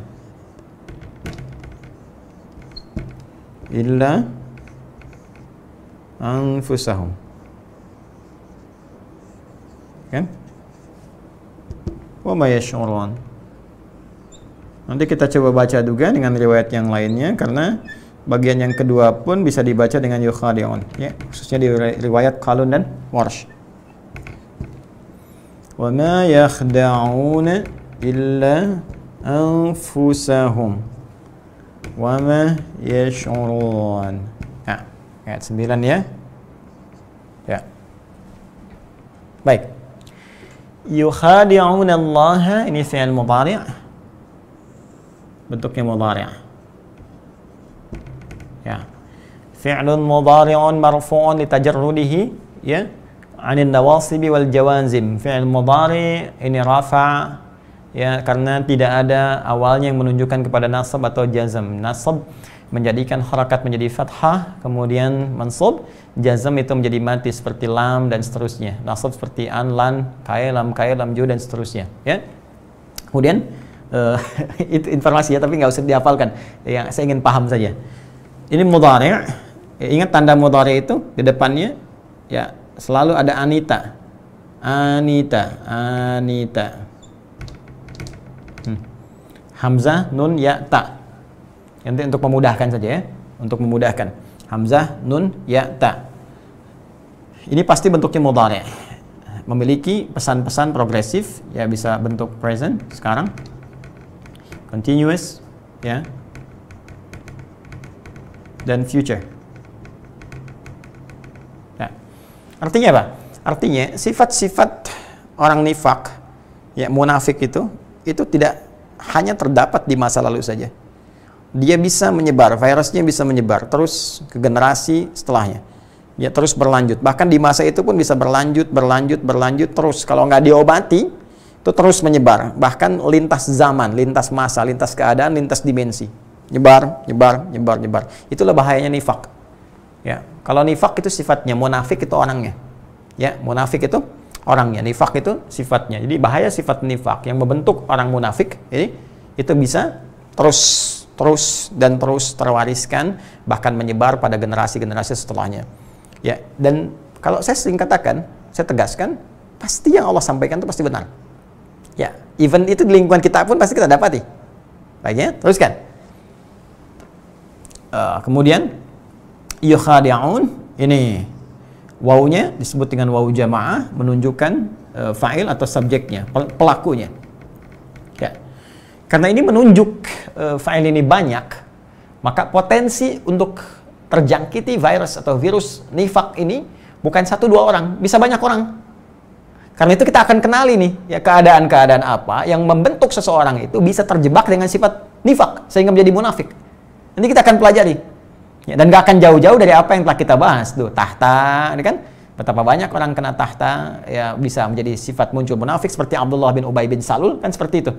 Abdullah bin Ubay bin Salul karena ingin dipromosikan dapat jabatan, akhirnya menampakkan sesuatu seakan-akan dekat dengan umat Islam pada saat itu.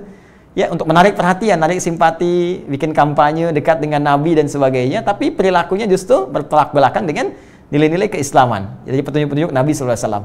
Maka hati-hati juga. Ya, maka saya ingatkan nih ke teman-teman yang ikut konstelasi ya, yang di pilkada dan sebagainya, ya, yang calon-calon, hati-hati dengan jebakan-jebakan ini.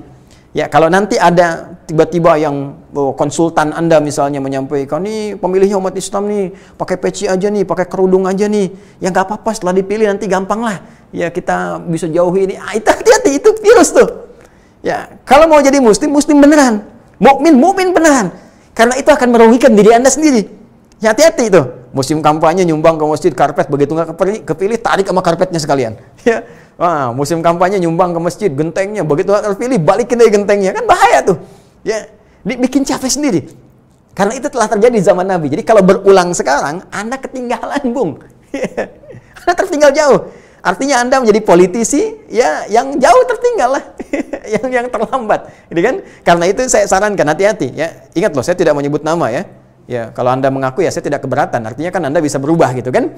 Jadi saya tidak mengarahkan dan tidak memvonis sesuatu, tapi saya mengingatkan ada potensi terjadi. Ya, potensi terjadi. Pun demikian di dunia bisnis, dunia keilmuan, bagaimana ilmu dengan perilaku tidak sama, kan? Dan sebagainya. Termasuk ulama-ulama, hati-hati juga. Karena banyak nanti ayat mengingatkan kepada para pemilik ilmu termasuk dalam konteks syariat. Ada orang-orang yang Allah titipkan amanah bahkan berupa Quran bisa zalim pada dirinya. Minhum zalimun li nafsihi. Ada yang mengikuti ya arahan-arahan setan, fakana minal ghawin, membuat fatwa yang tidak benar dan sebagainya. Bahkan nanti kita akan lihat ya, nanti ada surah tersendiri diturunkan oleh Allah, surahnya surah orang-orang nifak, orang munafik. Ya, bahkan diberi nama dengan Al-Munafiqun, surah ke-63.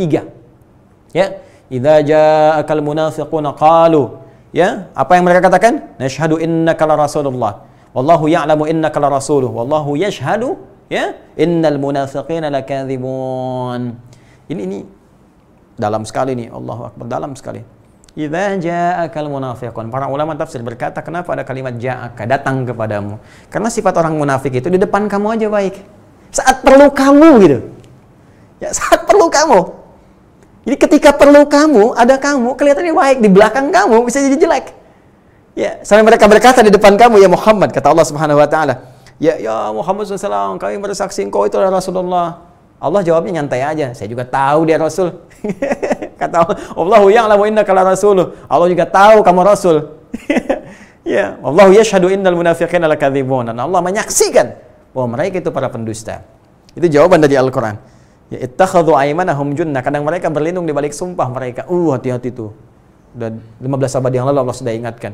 Ada bahkan yang disumpah, sumpahnya pakai nama Allah, sumpahnya pakai Al-Quran, macam-macam. Tapi setelah dapat itu, ternyata terbalik dengan perilakunya. Hati-hati itu. Ya, jadi kalau ada yang ngarahkan demikian, konsultannya macam-macam, udah tolak aja. Kalau mau jadi muslim beneran. Kalau mau pakai peci beneran. Mau pakai kerudung sekalian. Pakai hijab yang bagus. Masya Allah, kampanye membawa perubahan. Jadi tagline-nya hijrah. Dengan kampanye hijrah mendekat kepada Allah. Jadi bukan cuma posternya dipasang tuh. Pakai jilbab beneran. Ya, jangan sebelum nggak ada kasus nggak pakai jilbab, begitu ada kasus pakai jilbab, gitu kan? Ya, nggak ada kasus nggak pakai tasbih, begitu ada kasus bawa tasbih, selesai kasus hilang tasbihnya. Ya, jadi berubah total pada nilai kebaikan. Kan nggak ada ruginya juga, kan? Justru itu membantu kita untuk tampil lebih baik. Nanti Allah berikan hidayah kepada orang-orang sekitaran. Tiba-tiba yang bisnis laku bisnisnya, yang berilmu benar ilmunya. Karena ada juga orang berilmu menyampaikan mudah tapi mengamalkan tidak. Atamuruna an-nasa bil birri wa tansawna anfusakum wa antum tatluna al-kitaba fala taqilun. Mudah kamu perintahkan orang untuk mengerjakan apa yang telah kamu sampaikan sedangkan kamu tidak mengerjakannya. Adapun engkau tahu tentang dalil dan rincian di kitabnya. Kemana akalmu? Itu peringatan pertama sebelum turunnya surat As-Saff nanti. Yang tadi Al-Baqarah ayat ke-44. Jadi ini sangat berbahaya dan menular. Kalau sudah menular, bukan 1-2 terinfeksi. Bayangkan yang tadinya polos, bagus, dikemas tiba-tiba oleh orang tertentu munafik, orang jadi munafik. Saya nggak kebayang kalau orang ini punya pengaruh dengan keilmuannya, nanti duduk tiba-tiba depan jamaahnya, nyampaikan sesuatu dengan keilmuannya, bisa menghipnotis seseorang, jadi munafik. Kelompoknya munafik. Ya, punya kekuatan dengan hartanya, tiba-tiba bawa orang arahkan pada nilai keburukan, sekelompok jadi munafik. Punya pengaruh dengan kedudukannya, tiba-tiba ngarahkan orang dan sebagainya, jadi munafik. Itu yang paling bahaya. Karena itu banyak bentuk jamak disampaikan dalam Al-Quran sebagai langkah antisipasi kepada kita. Tapi poin pertamanya, ciri yang Allah sampaikan, ini. Yukhadi'un, ada upaya tipu-tipu. Ini sifat munafik itu lahir sifat tidak konsisten antara hati dan perbuatan. Ciri pertamanya terlihat ada aroma, ya, tipu menipu, tipuan. Nah, ini kita belajar ya, belajar mengoreksi diri, belajar untuk memperbaiki supaya jadi lebih baik. Kan kalau kita bisa saleh, kenapa memilih yang salah?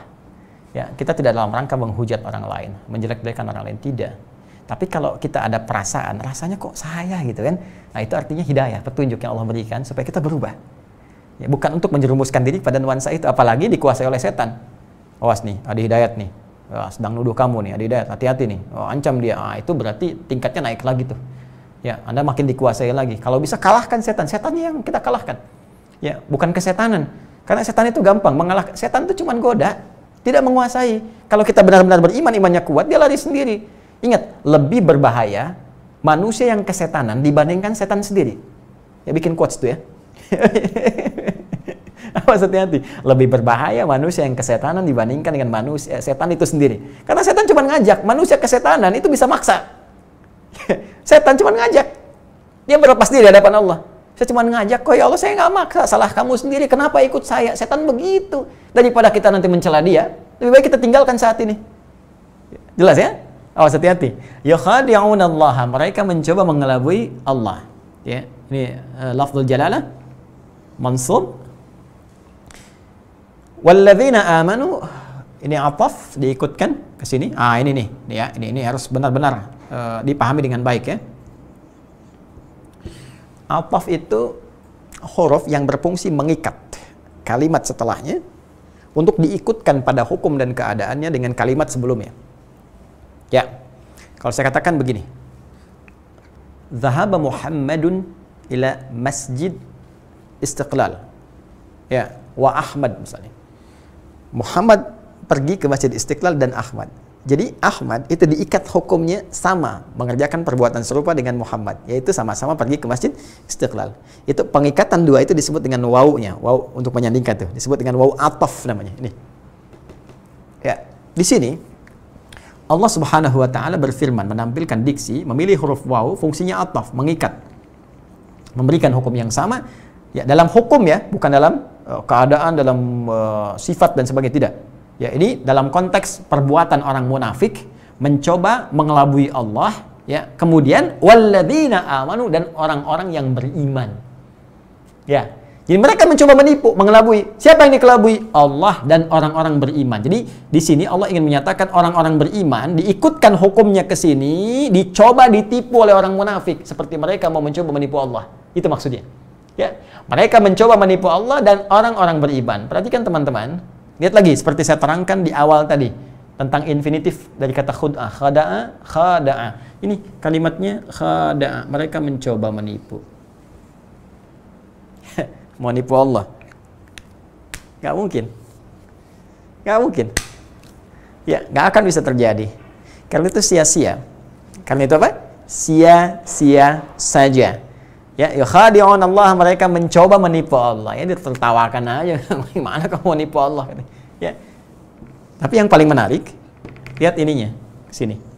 Dan menggunakan ataf. Walladzina amanu, dan orang-orang yang benar-benar beriman. Jadi ternyata orang-orang beriman ini dijamin oleh Allah gak akan pernah bisa ditipu oleh orang munafik. Jadi kalau iman kita benar, gak akan bisa dikerjai oleh orang munafik, gak akan bisa dipengaruhi, dan sudah bisa membaca, firasatnya kuat karena diberikan perlindungan oleh Allah Subhanahu Wa Taala. Karena itu, masya Allah, kalau ada ustadz berimannya benar, itu kan, pebisnis, pengusaha berimannya benar, pejabat ya berimannya benar, itu gak akan bisa dikerjai, gak akan bisa dikelabui oleh orang-orang munafik untuk membuat satu madarat yang lebih besar. Ya, membangun persepsi yang keliru, bertindak yang salah. Ya, itu mustahil. Nah, pertanyaannya, kalau masih ada orang munafik di sekitaran, kita belum peka, ya, belum sadar dengan itu dan bisa terbawa suasana itu, ini menandakan imannya lemah. Ini poinnya. Ini poinnya. Karena itu bangun kekuatan iman. Ya, maka insya Allah akan terhindar kita. Apapun usaha kita, berusaha. Tingkatkan. Bagaimana membangunnya? Kembali pada golongan pertama. Golongan pertama. Ya? Cek apa lagi? Begitu dicek, tak keluar. Salatnya mana? Untuk membangun kekuatan iman. Alladzina yu'minuna bil ghaib, kekuatan iman dibangun dengan wa yuqimunas shalah. Coba salatnya cek. Ya? Konsisten nggak? Kuantitasnya, kualitasnya. Mau sampai kapan salat nggak paham-paham yang dibaca? Dari sejak pertama sholat sampai sekarang, berapa persen bacaan sholat yang dipahami? Dari takbir sampai dengan salam. Jangan-jangan takbir aja belum mengerti apa maksudnya. Doa iftitah belum paham maksudnya. Ruku belum mengerti. I'tidal, sujud. Lalu apa yang kita dapatkan dari situ? Alhamdulillah, tugas tuntas ditunaikan, kewajiban hilang. Insya Allah pahala dituliskan. Hanya persoalannya, apakah manfaat sholat akan berdampak bagi kehidupan kita? Mana tanha anil fahsya wal munkarnya? Nampak nggak? Bukan kalau mengatakan inna sholata tanha anil fahsya wal munkar. Munafik, nifak itu termasuk perbuatan mungkar. Jadi mungkar tuh nggak akan tembus, munafik nggak tembus, orang jahil nggak tembus, keburukan nggak akan tembus pada jiwa kita. Fahsya, keburukan yang muncul lewat syahwat, pornografi, porno aksi, ya LGBT dan semacamnya itu nggak akan tembus. Nggak akan ada yang seperti itu. Ya, salat membawa ketenangan. Ala bi dzikrillahi tatmainnul qulub wa aqimis salata li dzikri. Ya, zikir membangun ketenangan pada jiwa, termasuk sholat bagian dari zikir, tenang. Doa cepat terkabul. Karena itu, semua bacaan sholat disebut dengan doa. Sekarang cek lagi, sholatnya bagaimana? Interaksi dengan Qur'annya seperti apa? Ya, dengan akhiratnya bagaimana? Posisikan semua akan dihisab. Apapun yang kita dapati, apapun yang diamanahkan. Anda dilantik jadi pejabat misalnya, disumpah dengan, apalagi Al-Quran tuh yang disumpahkan di atasnya. Awas hati-hati, jangan masuk dalam golongan ittakhadhu aymanahum junnah. Ya, coba cek bahwa ketika itu disimpan di atas kepala, suatu saat itu yang akan dipertaruhkan di hadapan Allah, akan dihisab dan akan pulang. Pengusaha juga demikian, Anda akan dihisab setiap bagian hartanya. Ya, setiap rupiahnya, setiap dolarnya, setiap realnya, setiap segalanya. Dari harta-harta yang didapatkan, itu akan dihisab. Ilmu juga demikian. Setiap tintanya, setiap kalimatnya akan dihisab. Semua perbuatan kita akan dihisab. Jadi kalau kita wabil akhirati hum yuqinun, yakin dengan akhirat, akan dihisab, gak akan main-main. Nggak akan sembarangan Anda. Jadi begitu menghadapi proyek yang tidak jelas, mau tanda tangan dihisab nih. Masa jari tahiyat, jari sholat mau berbuat maksiat? Malu.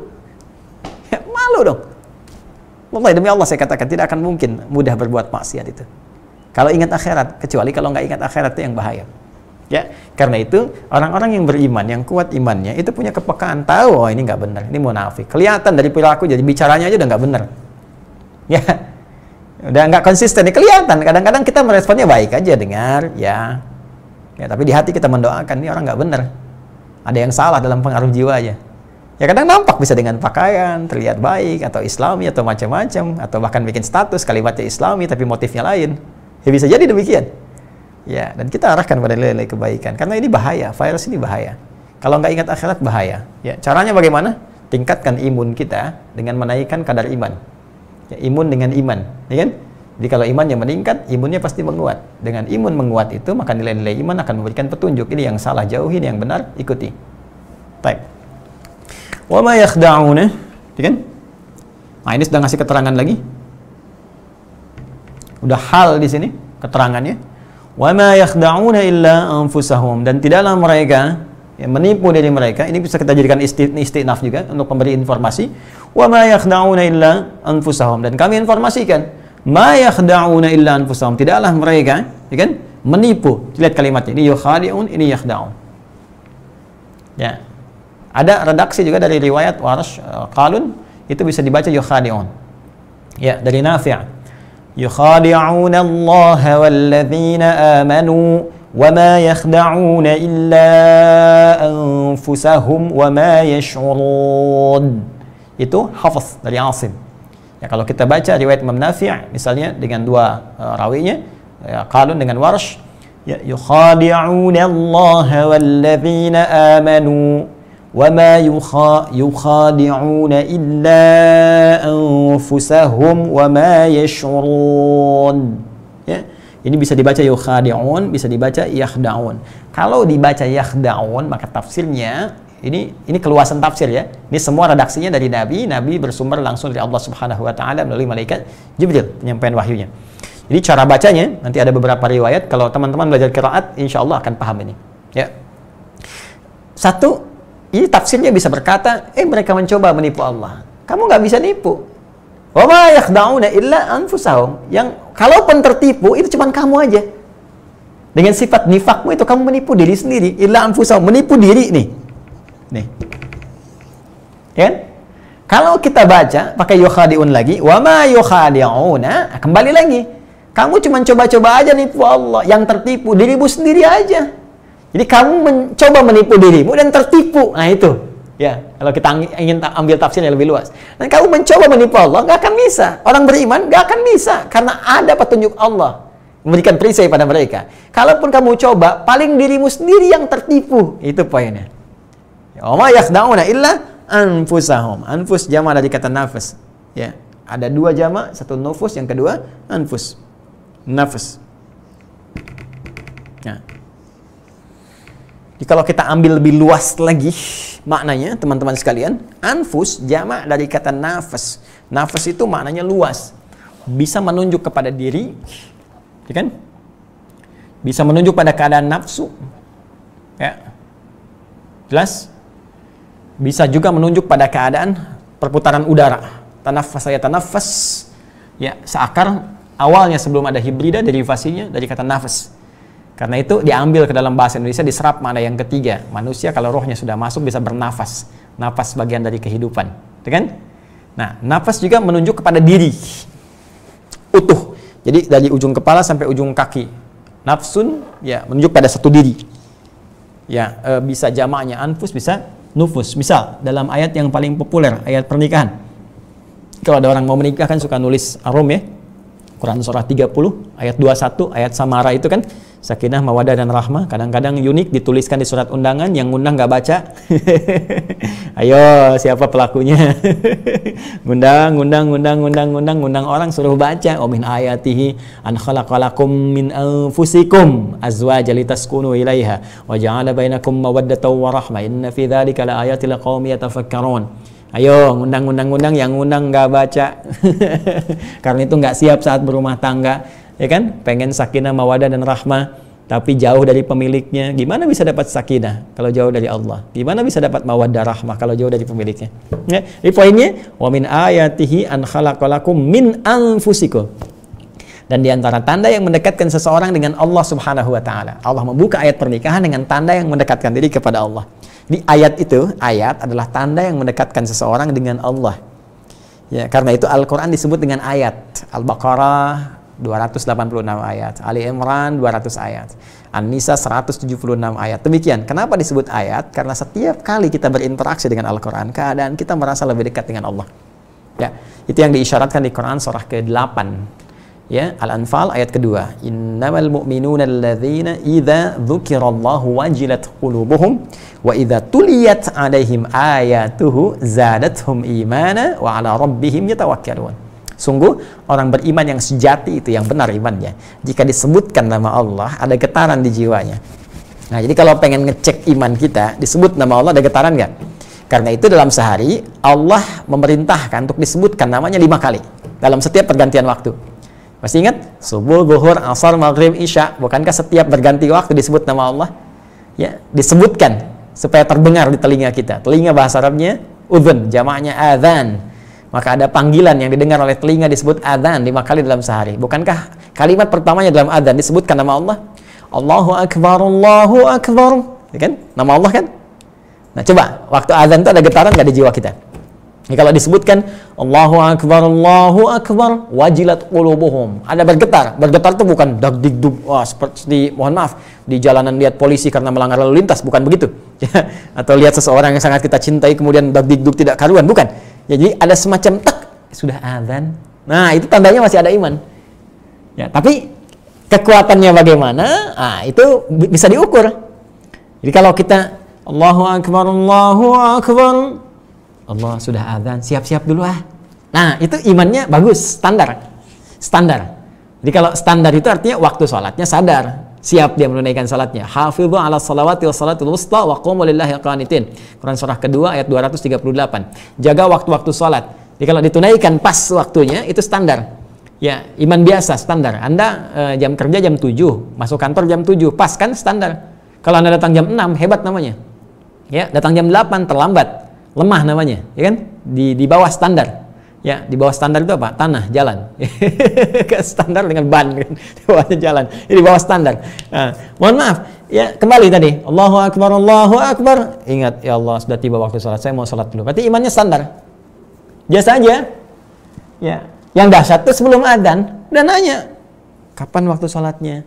Siap-siap nanti. 5 menit sebelum adzan udah siap-siap. Masya Allah. Ada yang 20 menit, ada yang 30 menit siap-siap.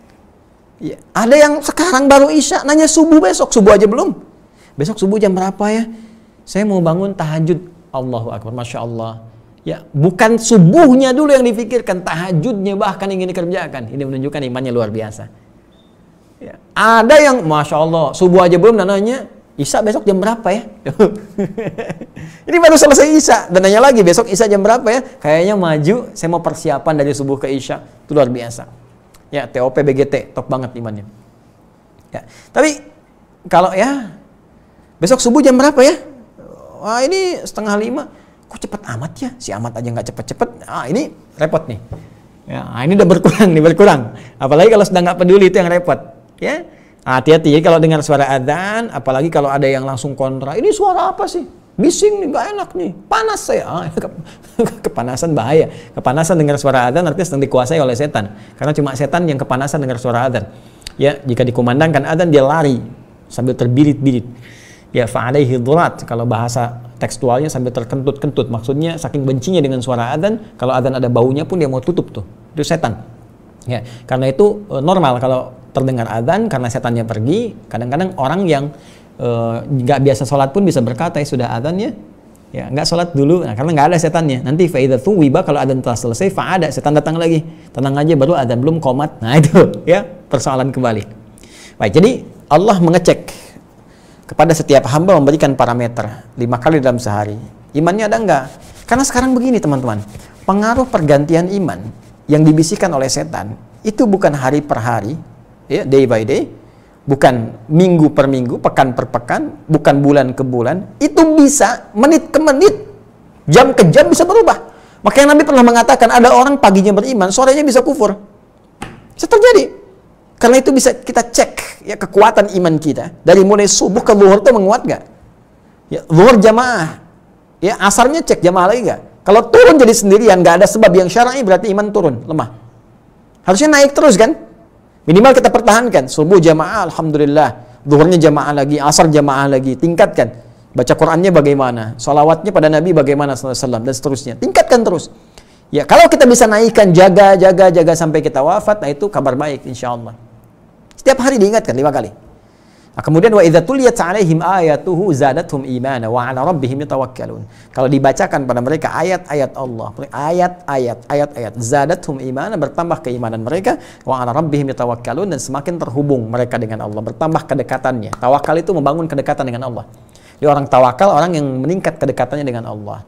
Jadi ayat itu memberikan tanda kepada setiap hamba untuk mendekat kepada Allah. Pernikahan dalam Al-Quran itu pembukanya dibuka dengan kalimat ayat, seakan-akan memberikan pesan kepada kita bahwa hikmah tertinggi dari pernikahan itu membangun kedekatan kepada Allah. Bagaimana bekerja sama suami dan istri, keluarga, untuk semua bekerja sama untuk membangun kedekatan dengan Allah, saling mengingatkan, saling melengkapi, karena itu statusnya naik dari sendirian menjadi berjamaah, ya? Walaupun nggak bisa ke masjid, suasana pandemi tertentu, wilayahnya misalnya sulit di rumah, dia bisa berjamaah dan seterusnya, naik. Tapi ingat, min anfusikum. Ana khalaqalakum min anfusikum. Kami ciptakan pasangan itu sejenis kalian. Apa yang dimaksud jenis? Sama-sama manusia, jenisnya manusia. Ya, awas jangan salah tafsir nih. Jadi kalau nyomot nggak paham ini dalil pernikahan sejenis. Oh, wajahmu sejenis, Suneo. Ya, tidak, bukan itu maksudnya. Ya, bukan itu. Ya. Jadi awas, hati-hati. Suneo aja tidak sejenis kan? Suneo masih suka Shizuka, ya, berlomba dengan Nobita, di cover oleh Giant. saya baca itu. Jadi maaf, jangan coba baca sendiri, nafsirkan sendiri. Kalau tidak paham isinya jangan dilakukan, bahaya. Ya, jadi jangan sampai baca terjemah jadi ahli tafsir. Itu sangat berbahaya. Tanya pada ulama, tanya pada alim, tanya pada ustaz. Yang dimaksud di sini dari jenismu, dari manusia. Ya, jenis manusia dari ujung kepala sampai ujung kaki. Jadi pernikahan yang dibenarkan oleh Allah manusia dengan manusia, bukan manusia dengan jin. Wah, ini terjadi pernikahan antara manusia dengan Nyai Roro Kidul. Mana nikahnya? Yang mana bentuknya? Ya kan? Terjadi pernikahan manusia dengan jin, terjadi hubungan manusia dengan hewan. Apa nggak ada manusia yang cocok semuka bumi sampai nyari hewan? Gitu. Manusia lebih sempurna, disebut ins, kulitnya halus, lembut, penampilan bagus, lebih daripada hewan. Silahkan cek, kalau nggak percaya Anda ke Ragunan sana. Nanti kalau suasana udah enak, ya, satu-satu setiap kandang, bandingkan dengan Anda, cari cermin, bandingkan. Ya, monyet absen, lihat wajah Anda, bandingkan dengan monyet, masih cakep Anda. Singa, penyu, ular, semua Anda. Jadi kalau ada yang baik, kenapa cari yang lain? Sudah ada fitrah di situ. Ya, laki-laki cari perempuan, tidak sebaliknya. Maaf, laki-laki dengan laki-laki, perempuan dengan perempuan, tidak. Laki-laki cari perempuan, perempuan dengan laki-laki, dan ikuti aturan agama yang benar. Kembali ke sini, nafas. Teman-teman sekalian, itu bisa menunjuk kepada diri. Yang terakhir, nafas itu juga bisa menunjuk kepada nafsu. Tadi ayatnya Quran surah ke-12 Yusuf ayat 53. Wa ma ubarri'u nafsi innan nafsa la'amaratum bisu illa ma rahima rabbi. Ya, aku tidak bisa menganggap diriku suci karena ada nafsu. Dan nafsu itu cenderung membawa kepada keburukan. Nah, ini yang paling menarik teman-teman sekalian. Di sini Allah memberikan penegasan, orang-orang munafik itu dengan sifat nifaknya, mereka mencoba menipu Allah, dan orang-orang beriman hanya nggak berhasil. Hakikat yang tertipu adalah diri mereka sendiri. Kenapa menggunakan kata anfus jamak dari kata nafas? Ingin menunjukkan satu, hati-hati, bahwa ada dorongan yang salah dari nafsunya.